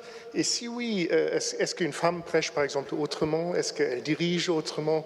Est-ce que vous pouvez me donner quelques éclaircissements sur ce sous-titre? Merci. Emmanuel Sebold. Oui, merci pour la question. C'est piège, et le sous-titre est un piège aussi. Merci. Chaque fois qu'on me renvoie parce que régulièrement on me demande, est-ce que tu diriges autrement ? Je ne sais pas. Il faut demander aux autres s'ils ont l'impression que je dirige le conseil autrement que mes prédécesseurs hommes. Mais j'ai beaucoup de mal à accepter d'aller dans cette direction de réflexion parce que je refuse intérieurement d'essentialiser les hommes et les femmes. Je ne me considère pas comme un prototype féminin et je ne pense pas que toutes les femmes font comme moi. Et quand je pense à ma manière de faire, c'est moi en tant que personne et pas je suis une femme, c'est comme ça, mais c'est moi en tant que personne. Et je ne sais pas si ma manière de conduire le conseil, par exemple, vient du fait que je suis moi, Emmanuel, que j'ai 50 ans, que j'ai X enfants, que j'ai eu ce parcours, que j'ai eu tel ou tel ministère et telle éducation, et que j'ai grandi là, et que j'aime Bach, mais que j'aime le foot, et que... Enfin, vous voyez, d'où vient ma manière de faire ? Ça ne vient pas du fait que je suis une femme, mais de mon parcours et de ce que j'ai rencontré dans ma vie, et de ce que j'ai vécu, et de ce que j'ai appris, et ce que d'autres m'ont appris. Donc, voilà, pour moi, c'est pas... Je ne peux pas parler pour les femmes, et je ne pense pas que les hommes puissent parler de l'homme d'une manière générale. Voilà, je refuse d'aller vers cette essence du féminin ou du masculin. Je suis unique et chacun de nous est unique dans sa manière de faire. Christine Pedotti, est-ce que vous partagez cette vision ? Est-ce que vous pensez que les femmes peuvent apporter quelque chose de spécifique finalement aux religions, ou est-ce qu'au fond c'est juste une question de justice sociale et d'égalité ? Alors, moi je vais rejoindre Emmanuel en disant que je suis très peu essentialiste. Mais néanmoins, je pense que les communautés humaines vont d'autant mieux qu'elles conjuguent leurs talents. Et que je ne sais pas si le féminin apporte quelque chose aux religions, mais je sais que le masculin exclusif les appauvrit. Donc, au fond, c'est la première réponse. Le masculin exclusif les appauvrit dramatiquement. Parce que, je veux dire, nous avons besoin de conjuguer. Alors, est-ce qu'il y a du propre féminin ou du propre masculin ? J'ai un peu de mal à le dire. Je sais qu'on est toujours mieux dans cette... Et puis, peut-être que parce que quand on met des hommes et des femmes ensemble, et qu'ils travaillent, qu'ils réfléchissent ensemble, il y a une dimension dont on n'a pas parlé, qui est la dimension du désir. Et que, en fait, cette dimension est une dimension extrêmement féconde. Et que les sociétés qui sont exclusivement masculines ou exclusivement féminines, finalement, sont dans une sorte... Moi, je pense qu'elles sont dans une forme de stérilité. Donc, c'est pas qu'il y a un propre féminin où il y aurait des qualités spécifiquement féminines qui viendraient, même si, en fait, les femmes étant traitées, bien qu'elles soient un petit peu plus de 50%, elles sont traitées comme une minorité. C'est toujours intéressant quand on donne les responsabilités à des gens qui ont été en situation de minorité, parce que pendant au moins un temps, ils ont tendance à être plus écoutants et plus attentifs. Mais ça ne dure qu'un moment. Mais il reste que, je pense que quand on est dans des sociétés qui sont effectivement mixtes, paritaires, il y a une dimension formidable quand on met des hommes et des femmes ensemble, c'est la dimension du désir et qu'elle est féconde. J'aimerais dire un mot à ce propos. En fait, moi, je crois que, et moi en tout cas, c'est comme ça que je pense et que je vois les choses. Je crois qu'il faut faire la distinction entre quand on dit l'homme ou la masculinité et la femme et le féminin. Parce qu'on a tous en nous, qu'on soit homme ou femme, une part de féminin et une part de masculin. Et comme le disait Christine, oui, quand on est dans l'exclusion d'une partie de nous-mêmes, eh bien, on crée un déséquilibre. Donc forcément, la société ne peut que gagner à accueillir complètement ces deux éléments dont nous sommes tous faits, dont le macrocosme est fait et le microcosme qui est l'être humain est fait. Et quand je parle du macrocosme, c'est-à-dire tout ce qui est à l'intérieur de nous, l'univers, qui est fait de ces deux éléments. Et j'aimerais rapporter ce soir la parole d'une femme, maître spirituelle, maître soufi, qui va vous sembler peut-être un petit peu crue, mais que je trouve très représentatif de ce qu'est le féminin et le masculin. Et on considère d'ailleurs dans plusieurs traditions spirituelles que le féminin représente la sagesse et le masculin représente l'intellect. Et donc cette femme, maître spirituelle, disait que le masculin pénètre le monde pour se l'approprier. Et le féminin accueille le monde porter la vie en lui. Et je crois que ce n'est pas schématique que de le dire, ça a un sens. Ça a un sens. Chacun a sa propre particularité, chacun a son dans ce monde, dans la création de ce monde et dans mais il se trouve qu'ils sont tous les deux complètement, le masculin et le féminin. L'un ne peut pas aller, ne peut pas vivre sans l'autre. C'est comme ça que nous sommes créés, c'est comme ça que Dieu a créé l'univers tout entier. Parce que le masculin et le féminin, on le trouve aussi partout dans l'univers. Donc rendons justice juste à cet état de fait et constatons que le monde ne peut pas tourner rond, le monde ne peut pas aller bien si l'un des deux éléments est exclu, tout simplement. Alors, autre question, monsieur. Ou je crois que madame, depuis tout à l'heure, elle veut... D'accord.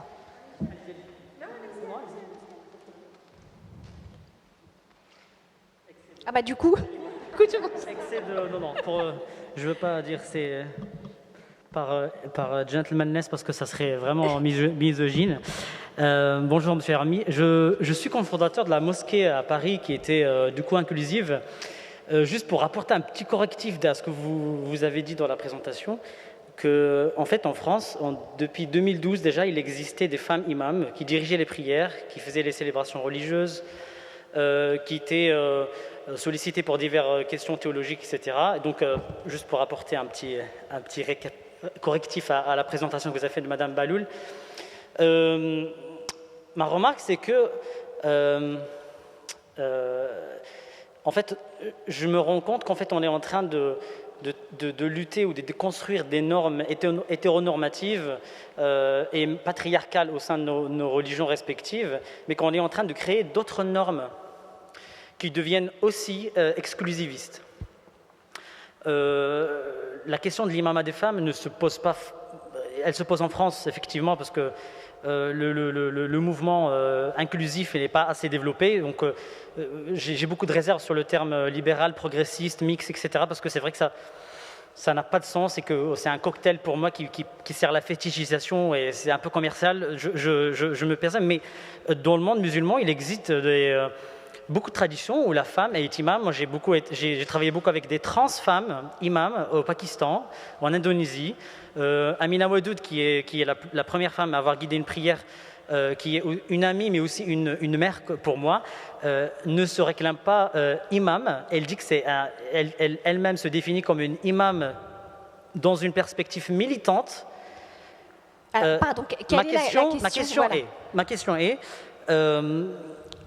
pourquoi sommes-nous obligés de s'autoproclamer imam, femme, etc., pour justement lutter contre une normativité qui est l'imam des hommes, sans avoir fait passer par le parcours que d'autres femmes dans d'autres religions ont parcouru. Merci. Vous n'avez pas fait le parcours pour être imam, c'est ça? C'est ça que vous voulez dire? Vous voulez dire que je m'autoproclame imam et que je n'ai pas fait le parcours nécessaire pour être imam?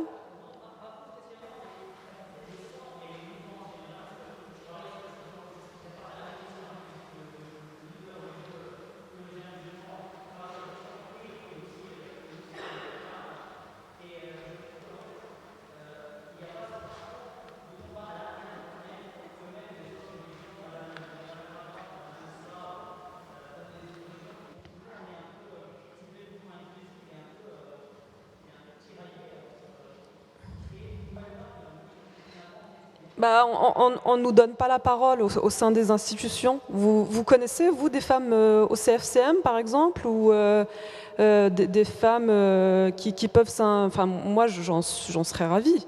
S'il y a des femmes qui sont au sein des institutions représentatives, alors là, moi, je serais la première à les soutenir. Et malheureusement, aujourd'hui, oui, on est obligé de parler en dehors. Moi, je ne demande qu'une chose, c'est d'être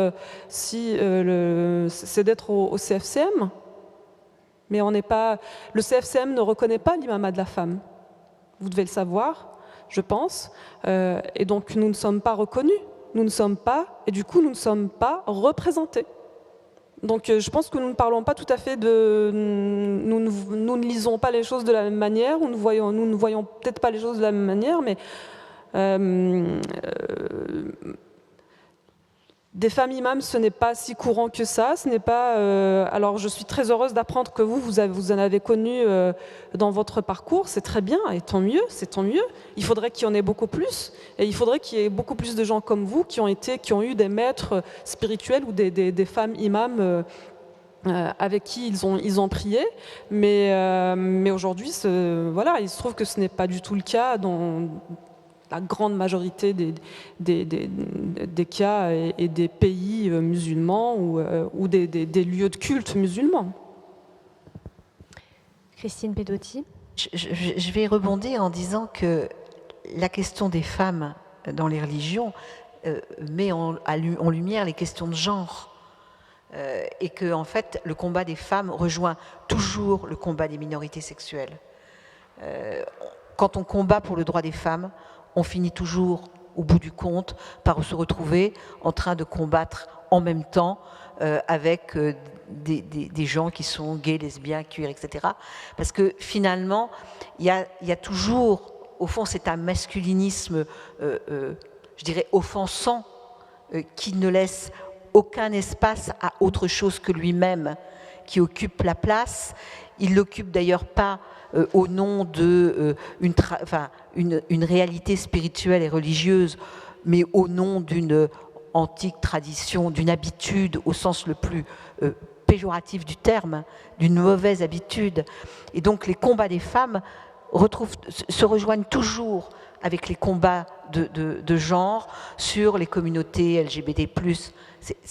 C'est toujours le cas. Alors évidemment, c'est toujours un peu choquant. Moi, je trouve ça choquant parce que j'ai envie de dire, quand on est 50 et quelques %, les femmes, on n'est pas une minorité en termes statistiques, mais en fait, en termes sociologiques, on est une minorité. Et donc, c'est toujours un combat commun, si je peux me permettre. Autre question ? Peut-être madame tout à l'heure. Voilà. Bonsoir. Alors, ma question, elle n'est pas compliquée. En fait, déjà, je voudrais juste expliquer que pour moi, la femme, elle a une place extrêmement importante dans toutes les religions, puisqu'elle transmet la vie. Je suis musulmane, j'ai des amies qui sont chrétiennes, et j'ai lu la Bible, j'ai lu le Coran. Dans aucun de ces livres, je n'ai pas vu la femme valorisée. Donc j'ai un peu du mal parfois quand on dit que les femmes ont un problème. Ce n'est pas les femmes, c'est ceux qui ne les perçoivent pas telles qu'elles sont, puisque on dit que derrière chaque grand homme se cache une femme, déjà. Et ma question, elle serait la seconde. Vous ne pensez pas qu'il faudrait réinculquer à nos enfants les valeurs, de leur apprendre toutes les religions, qu'ils aient le choix, qu'ils puissent choisir. On leur apprend qu'ils ont le droit d'être transsexuels, gays, lesbiennes, mais on ne leur apprend pas la valeur, le pouvoir de la religion. Est-ce que vous ne pensez pas que le problème, il est plus situé là, plutôt que ce soit une femme ou un homme qui l'inculque, que ce soit des personnes qui ont de mauvaises intentions, qui n'ont parfois même pas appris eux-mêmes les religions? Je pense notamment à l'islam ou à certains extrémistes, que ce soit dans le christianisme ou dans l'islam. Alors justement, Kaïna Baloul, vous qui êtes issue d'une culture mixte, c'est vrai que vous auriez pu faire le choix d'une autre religion. Qu'est-ce que vous pensez? Est-ce que vous avez été libre justement d'aller vers l'islam, ou est-ce que c'est quelque chose qui s'est imposé à vous? Ah oui, moi, mon combat de vie a été d'être libre, complètement libre sur tous les plans. Parce que pour devenir libre réellement, concrètement dans la vie sociale et dans la vie de tous les jours, il faut d'abord être libre dans sa tête. Et ça a été mon premier combat dans la vie. J'ai grandi dans une société où cette liberté n'était pas acquise. Et j'ai grandi en Algérie. Il se trouve que mes parents ont divorcé, donc j'ai grandi dans ma famille musulmane. Non, la première chose à laquelle j'ai été, confrontée en tant qu'enfant, ça a été de grandir dans la religion de mes parents mais ce qui était tout à fait normal après tout et naturel. Mais en tout cas, à l'âge adulte, bien sûr, c'est une question que je me suis beaucoup posée et c'est ce qui m'a poussée à aller vers des études en islamologie et à chercher à mieux comprendre en fait l'interaction finalement entre différents domaines de la vie humaine, l'interaction de ces différents domaines avec la religion. Parce qu'on a souvent tendance à croire que ce sont les religions qui font nos sociétés, alors qu'en réalité, les sociétés aussi font les religions. Ça va dans les deux sens. Et bien sûr, moi, je suis tout à fait pour la liberté de chacun de croire ou de ne pas croire. Et d'ailleurs, je ne vois pas pourquoi on privilégierait un enseignement religieux par exemple, à un enseignement complètement... en tout cas, on n'a pas à choisir à la place de l'enfant d'être croyant ou pas croyant, déjà dès le départ. Puis après, la religion. Parce que je crois que c'est fondamentalement en accord avec la nature de la foi, avec l'essence de la foi. L'essence de la foi est une adhésion qui se fait par le cœur. Ce n'est pas quelque chose qu'on peut imposer à quelqu'un ou quelque chose à quoi on peut contraindre qui que ce soit. C'est la volonté libre et la plus intime de chaque être humain. Et je crois que se défendre la liberté de conscience, c'est aussi défendre les religions. Y a-t-il d'autres questions ?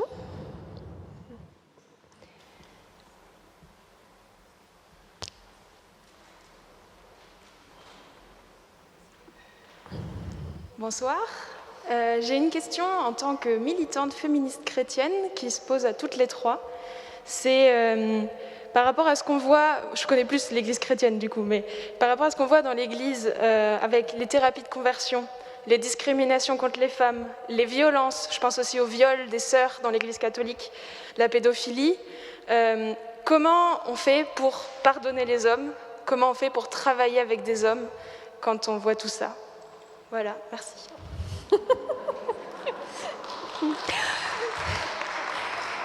On va pas mettre tous les hommes dans le même panier quand même. Messieurs, si vous pouvez partir. Je vais répondre en disant j'ai une grande faiblesse, c'est que j'ai une très forte tendance à aimer les hommes. Voilà. J'ai une forte tendance à aimer les hommes, j'ai une forte tendance à aimer travailler avec les hommes. J'ai même aimé vivre avec un homme. Et donc, en fait, voilà. J'ai beaucoup de mal à assigner les hommes au fait qu'ils seraient batailleurs, violeurs, etc. C'est d'ailleurs pour ça que je suis si peu différentialiste. Parce que quand on m'explique que le génie féminin, ça serait d'être tendre, accueillant, gentil, ouvert, etc., et accueillant à la vie, je dis, est-ce que ça veut dire que les hommes sont sanguinaires, criminels, violents ? Et évidemment, je ne le crois pas, je ne l'éprouve pas, et je sais que ce n'est pas le cas. En revanche, je vous rejoins sur le fait qu'il y a des structures qui sont violentes. Et je veux dire, dans le catholicisme, c'est mon lieu de combat. Je rappelle pour mémoire que il y a 2 ans exactement, j'étais en train de me battre pour qu'il y ait une commission parlementaire qui enquête sur les crimes de pédocriminalité dans l'Église catholique. J'aime à le dire d'ailleurs dans ce fief concordataire qui est Strasbourg, parce que je pensais qu'il était légitime que les religions, et donc en l'occurrence le catholicisme, qui est ma religion, soient exposées à la loi de la République, et qu'elle n'échappe pas à la loi de la République. Et j'estimais que la République avait le droit de demander des comptes au catholicisme sur la façon dont il réagissait aux questions d'abus de pédocriminalité. De la même façon d'ailleurs que je pense que l'État de la République doit protéger contre les thérapies de conversion et ne pas se dire ce qui se passe derrière les portes des confessions religieuses ne m'intéresse pas. Donc voilà, c'était l'annexe. Mais sinon pour les hommes, désolé, moi je les aime.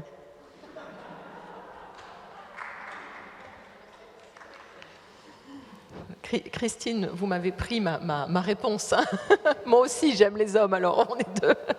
Mais en fait, ce qui me semblerait surtout tragique, en fait, c'est que les femmes veuillent prendre une revanche. Parce qu'en fait, c'est pas parce que les femmes ont été opprimées que de victimes, elles devraient devenir bourreaux. Et donc, il faut qu'on soit au-dessus de ça.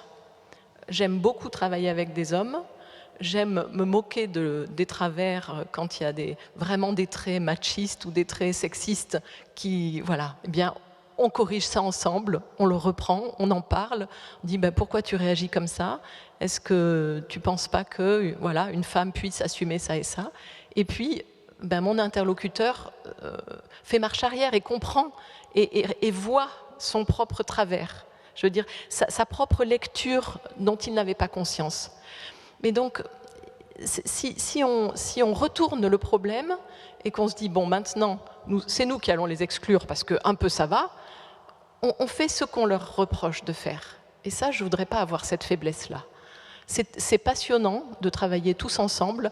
Les hommes ont besoin des femmes, les femmes ont besoin des hommes. Et c'est beaucoup plus agréable ensemble de s'interpeller, de dialoguer. Voilà, c'est juste tellement mieux d'être ensemble. D'accord.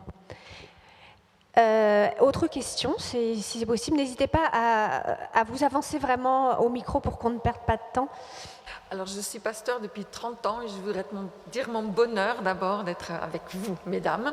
Ma question s'adresse à Kaïna. Quand je suis dans des réunions de dialogue interreligieux auxquelles nous sommes habitués, est-ce qu'il existe pour toi des limites de ce que je dois accepter, ou bien est-ce qu'il y a des choses auxquelles je suis exposée?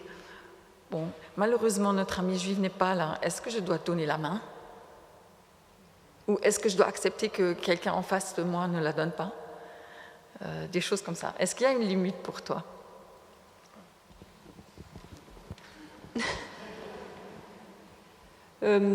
Alors, oui, moi, dans ma propre, on va dire, conduite au quotidien, oui, bien sûr, je crois qu'il est important de mettre des limites à certains comportements, je dirais, qui vont jusqu'à déshumaniser. Parce que ne pas accepter de donner la main à l'autre, oui, en fait, ça renvoie à cette idée que la femme en entier représente l'impureté, représente ce qui n'est pas pur, ce qui n'est pas acceptable. Pour moi, ça, ce n'est pas acceptable. Et moi, une personne qui n'accepte pas de me serrer la main, je considère qu'il y a un gros problème. Alors, si on peut résoudre les choses en dialoguant, en essayant de confronter nos idées, en se parlant de manière pacifique et respectueuse, c'est très très bien. Peut-être que ça peut aider les uns et les autres à avancer ensemble. Mais voilà, je considère qu'il s'agit fondamentalement d'un manque de respect vis-à-vis de la femme et du féminin. Et des personnes comme ça, j'avoue que j'ai la chance de ne pas en rencontrer beaucoup. Parce que moi, les personnes avec qui j'ai fondé la mosquée Fatima, il y a des hommes qui font partie de l'association. Il y a un homme qui est imam aussi. Voilà. Fakir, c'est vraiment, je dirais, c'est un homme adorable, c'est ce que je racontais tout à l'heure. C'est vraiment un homme qui a énormément de respect pour la femme, juste en tant que sœur, en tant qu'égale, en tant qu'être humain, d'un autre genre, mais être humain, tout simplement. Donc je crois que moi je vous encourage à dialoguer avec ces personnes-là et voir quelle est l'origine de ce refus, de ce rejet. J'espère que vous arriverez peut-être à avancer dans le dialogue. Christine Pedotti, vous vouliez ajouter quelque chose? Oui, pour dire que moi je viens de travailler avec un garçon juif très observant qui ne me donne pas la main, et même avant le Covid. Oui, parce que c'est vrai qu'en ce moment... Et de fait, finalement, moi je respecte le fait qu'il soit dans cette tradition, parce que dans le travail que nous faisons ensemble, il n'y a aucune trace, absolument aucune trace de sa part d'un mépris, d'une condescendance, d'une non-égalité. Donc au fond, je respecte cette façon qu'il a, qui appartient à sa tradition, parce qu'en fait, il l'apporte que seulement comme un élément de sa tradition, et pas du tout comme quelque chose qui serait offensant à mon égard. Donc, j'ai envie de dire, ça dépend comment c'est fait. Juste, si je peux rajouter un mot, c'est moi, ce que je reproche à ces gens-là, c'est pourquoi ils ne questionnent pas ce genre de comportement. Toutes les religions, en tout cas la religion musulmane, invite l'être humain à réfléchir, méditer, réfléchir, à utiliser la sagesse qui est en nous, en chacun d'entre nous. Et si on n'arrive même pas à méditer ou à expliquer, à chercher à comprendre la symbolique de nos comportements, de nos gestes quotidiens, moi je considère qu'il y a un vrai problème. Il faut se questionner sur ces choses-là, leur symbolique, leur sens, le sens qu'on leur donne. Voilà. Peut-être une dernière question. Alors, bonjour. J'aimerais avoir un éclaircissement sur la deuxième question parce que je n'ai pas bien compris. Moi, je pense plutôt que ce serait la religion qui viendrait apporter au féminin et finalement élever la femme et lui apporter une vraie place parce il me semble bien qu'avant la femme, elle n'avait pas beaucoup de droits et moi, je trouve que ma religion, elle vient me libérer. Du coup, elle va m'apporter beaucoup. Du coup, c'est pas moi qui ai besoin d'apporter à ma religion. Du coup, je la comprends pas trop et j'aimerais bien avoir un éclaircissement là-dessus. Merci. Oui, alors je suis complètement d'accord avec vous. La religion... Alors, ce qui est important, avant de commencer à répondre à cette question, c'est toujours de replacer les choses dans leur contexte. C'est quelque chose de très, très important. Alors, si on replace la révélation coranique et l'avènement de la religion musulmane au 7e siècle, effectivement, bien sûr que la religion, à ce moment-là, a apporté de grandes avancées pour la place de la femme, dans les droits des femmes. C'est évident. Il n'y a rien à redire là-dessus. Sauf que voilà. Et donc là, à partir de là, ce qu'il faut garder en tête, c'est que l'esprit de la religion musulmane est venu à cette époque-là, dans le contexte de l'Arabie du 7e siècle, pour faire évoluer les droits sociaux en général, et puis les droits des femmes aussi. Sauf que le problème, c'est qu'aujourd'hui, on a tendance à vouloir figer nos comportements, nos relations sociales, nos vies, et vouloir les ramener à la société et imiter et être dans le mimétisme de la société du 7e siècle dans laquelle la religion musulmane a été révélée. Or, il ne me semble pas que ce soit la mission ou que ce soit le rôle de nos religions. Bien au contraire, je crois que le rôle des religions est d'élever l'être humain et de l'élever et de l'accompagner dans son ascension, de l'accompagner dans son évolution à travers les siècles, les époques. Et ce n'est pas revenir aujourd'hui au 7e siècle, à l'Arabie du 7e siècle, qu'on va respecter notre religion. Pour moi, c'est tout à fait le contraire que l'on fait. en faisant ça. Très bien. Eh bien, écoutez, on va clore cette séance. Merci, vraiment, merci beaucoup à nos 3, voire 4 invités. Merci au public.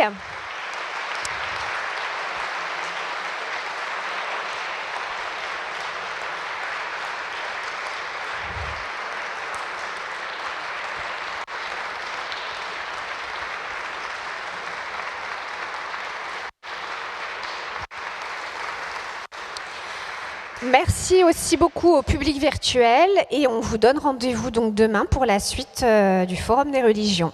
Bonne soirée à toutes et à tous. Merci beaucoup.